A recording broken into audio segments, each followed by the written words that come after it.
Following up from our conversation the other day about paternity leave and about parental leave, I understand that same-gender couples have some choices in terms of the way they address this new parental leave. Can you share that with us?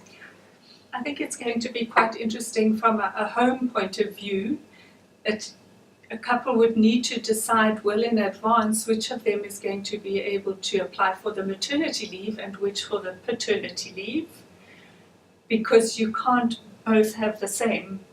And I think many couples will think it's very tempting to take the maternal leave and have the 4 months, but that may be because this is your first child and you don't understand what's in store for you, perhaps. But from an employer's point of view, you may not make that decision or give an opinion to your employee about whether you think that they should be taking only the 10 days leave as opposed to the 4 months leave for maternity leave. So quite a sensitive issue, and couples do need to have this conversation as to which of one of them is going to get the longer leave. And I guess there's nothing to stop them as a couple, if they have 2 children, of doing one way and one the other, Kathy. Is that correct?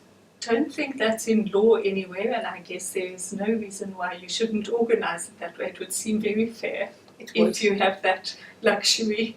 It would seem fair. So I think just to clarify what we're talking about here, as a young same-gender couple, if you have, or older I guess, if you decide to adopt or have a baby in any way that's possible, I guess, you would then have to make the decision, if one of you isn't actually giving birth to the child, correct, that which partner would be able to take the effect of what we would call the paternal leave and which one would get the 4 months. Correct, that's it. So it's an interesting discussion. Once again, I think it needs to be built into policies and procedures so that there are no grey areas, or as few as possible, so that employees understand what their level of responsibility is, and it's something that companies should share with their staff, because this is becoming something that is happening more and more. Absolutely, and I think employees need to be given the space to feel comfortable to talk about it to their managers or HR in a business, so that the business can plan around the length of leave that this person is going to take, because we can't take for granted anymore, because of the gender of a person, which type of leave they're going to apply for. Well, it's very interesting. I think it's an interesting conversation. It opens up a lot of fascinating conversations, but very much something that we believe should be built into your policies.